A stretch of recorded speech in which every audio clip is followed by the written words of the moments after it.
Peace. This is Instructor Yasir on the Knowledge of Survival podcast. And today is an unfortunate episode that I have to record. As we know that the nation is mourning yet another mass shooting. We just had a mass shooting at a school in Nashville, Tennessee, where we lost 3 9-year-old children and 3 adults at a private Christian school.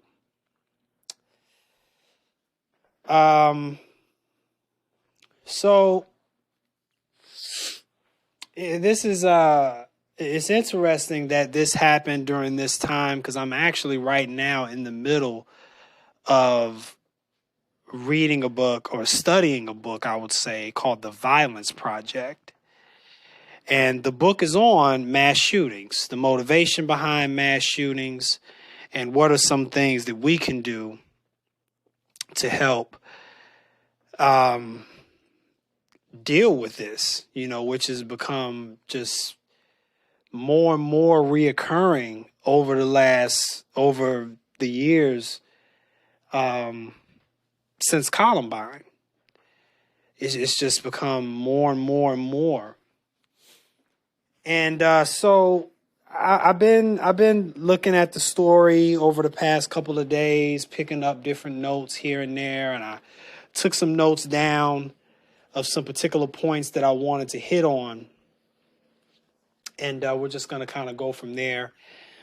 So the shooter was a 28-year-old female who identifies as a male or transgender. I know that that's a whole nother conversation, but I'm not going to, mince words about it.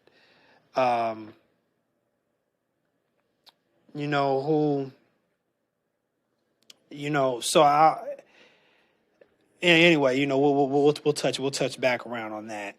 Who was a former student at this school and had developed, and the evidence is showing that the shooter had a plan, right? This wasn't something that was just a random, thing. The shooter had planned to do this. The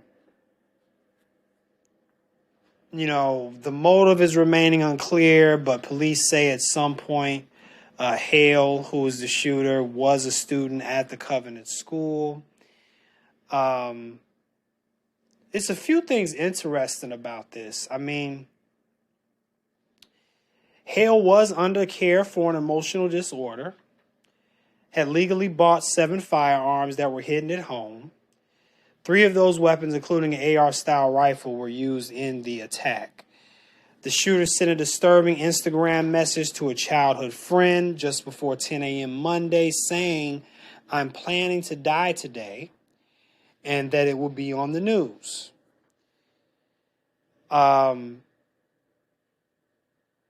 Patton, who is the childhood friend that received this message, said she called the suicide prevention line and the Nashville County Sheriff's Office at around 10:13 a.m. That is the same time that police in Nashville say they got a call from 911 of an active shooter. So the thing is that, okay, so in the book, The Violence Project, the book is basically, it starts off with the chapter called Monsters. I was going to do a review of this book, which I'm going to do that again later on. We'll dive into that book more, but I'll touch on some pieces from it now. So they start off the book with a chapter called Monsters. And they start off just talking about how everybody views these mass shooters as just these, monsters, right? Because who could commit such a horrible act as murdering children? So, but then what the book does is it proceeds to go into what happened to these people that led up to the mass shootings. Don't get me wrong here. Before I even get into this, I'm not making any excuses for anybody. These mass shooters are committed horrible acts, and they should be punished to the full extent of the law or dealt with however someone feels accordingly. I'll just leave it at that. So anyway, the thing is that in the book, The Violence Project, they go through, all the different traumas that these mass shooters may have dealt with growing up. Most, if not all, from what I could tell, have had some type of traumatic experiences. Now, many of us have traumatic experiences. I think most people deal with some type of trauma at some point in their life, whether it's when you're young or old or both. And everybody doesn't become a mass shooter. Okay. So, there's that, what I mean? So everybody deals with the stresses of life in a different way. But no matter what it is, it doesn't give you the right to go out and harm somebody else or take somebody else's life. But what I got from it is just to gather some understanding, not to let mass shooters off of the hook and say, oh my God, your life was so terrible, so what you did is acceptable. Absolutely not. But just to have some understanding as to why or how these people got to where they ended up being a mass shooter. And what's not being said, and or at least I haven't heard it being said, and I think what a lot of people don't want to talk about, but I'm going to talk about it, is in most of these situations where we see people that are homosexual or transgender, I'll say in many situations, because look, I haven't done a ton of research on this. I am not on this particular statement that I'm going to make. I am not an expert. This is a informed opinion. I'll say that.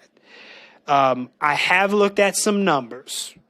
I have had some conversations with people. I have heard people who are experts on the subject talk about this. So I'm just relaying some of the information that I have gathered. And I can be wrong about this. Again, disclaimer, I'm not saying that I'm an expert on this statement that I'm about to make. Seems to me that most people who are homosexual or transgender, a part of the LGBTQ plus community, have some history of sexual abuse or trauma in their life that tends to be the root cause of their sexual preference as they become older. Now I know we've got some situations where we got kids coming out trying to self-identify and call themselves non-binary and all that type of thing. And look, I don't know.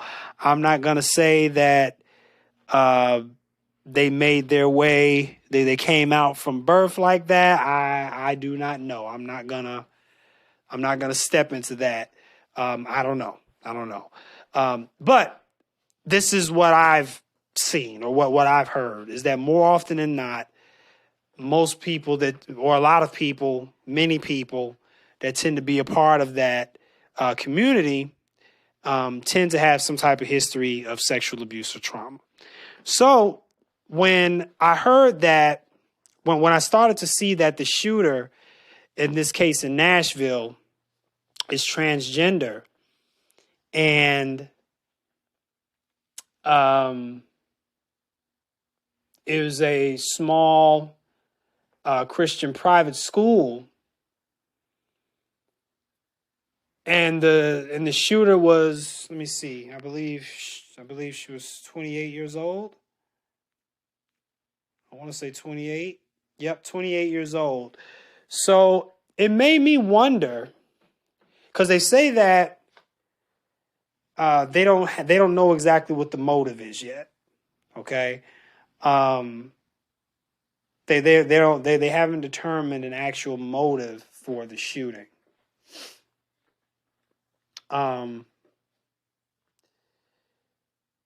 But it makes me wonder if maybe the shooter suffered some abuse, sexual abuse at this school. You know? It makes me wonder if maybe they suffered some sexual abuse at the school. And perhaps this is what brought this on. So, unfortunately, the media and those who are fighting for gun control are going to use this story to support their case for more gun control.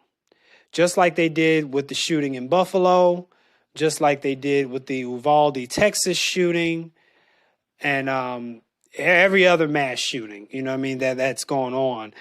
They're going to use this to continue to push this agenda for gun control. When gun control is not the issue. The issue is the mental health of people, guys. That's the issue. We need to invest more, in my opinion, we need to invest more time and money and resources into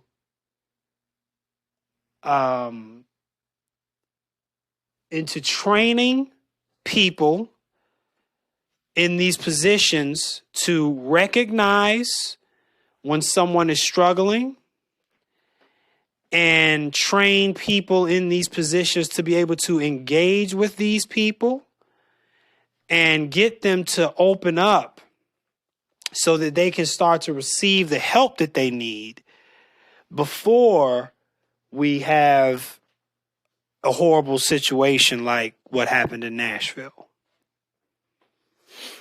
And my heart and thoughts go out to the parents of these children that were lost, as well as parents that lost children in every mass shooting. I myself have lost children before, not due to a mass shooting, but I have lost children. So I can somewhat understand what that feels like in the sense of losing a child, but not losing a child from mass shooting. I have not experienced that, but I have experienced losing a child before. So I have some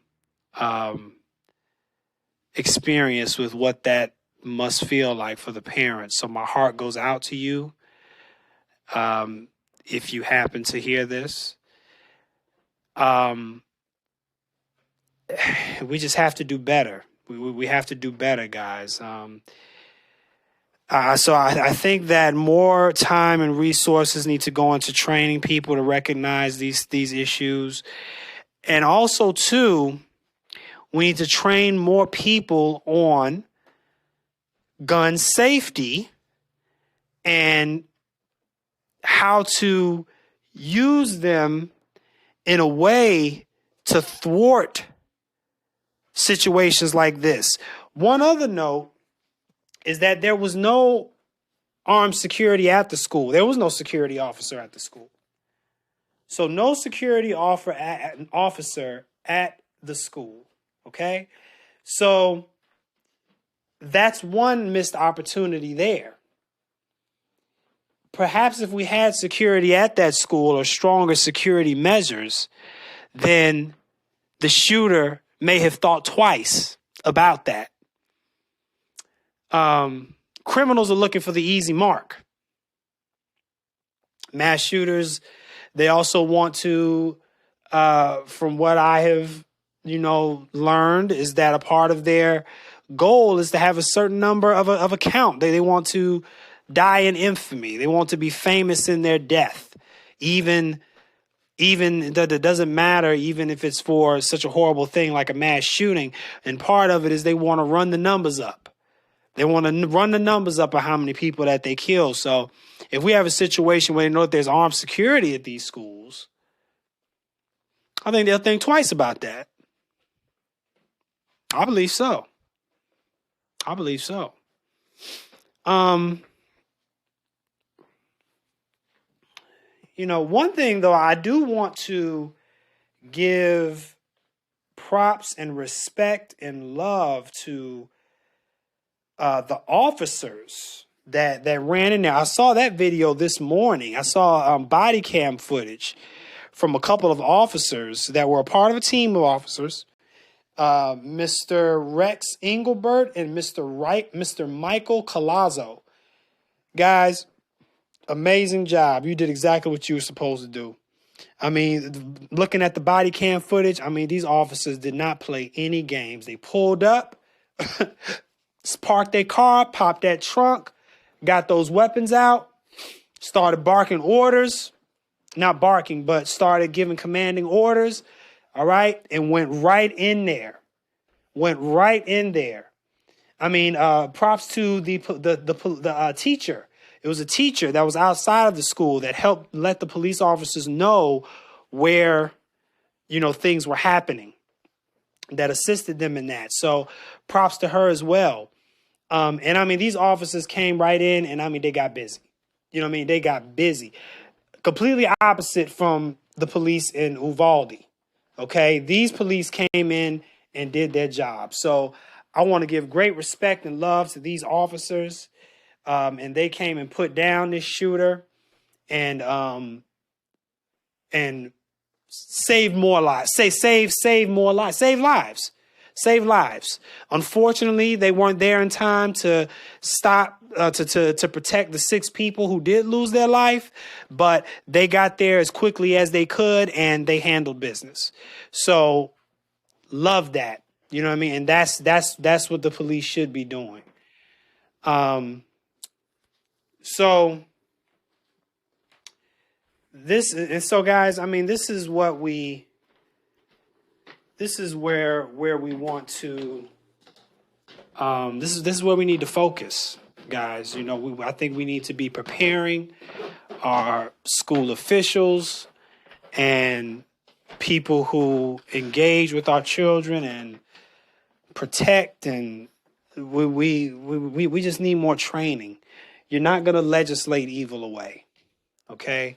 Evil exists in the world, unfortunately or fortunately. It just is what it is. Well, not fortunately. I don't know. It is what it is. I don't know if you can say if it's fortunate or unfortunate. It just is. And we have to deal with the reality of that. If it's not happening with guns, it's going to happen with something else. Knives, machetes, whatever. You know what I mean? It's not the guns. But the guns can be a means of protecting us from that evil. So I'm just hurt by this, and I mean, but this happens, and we have to prepare. We have to prepare. When in doubt, train. When in doubt, train. That's what we got to do, guys. So stay strong out there. My thoughts, and love go to the parents and the families who of the people who lost their lives, and Props to the police in Nashville, the officers who came and did their job exactly how they were supposed to. And I just hope that at some point we can get to a place where we realize that we have to prepare. We just got to prepare. You know, we can't keep wishing that this stuff wouldn't happen. We just have to prepare, you know. And yeah. So, guys out there, you know, watch your back, be safe, and when in doubt, train. Peace.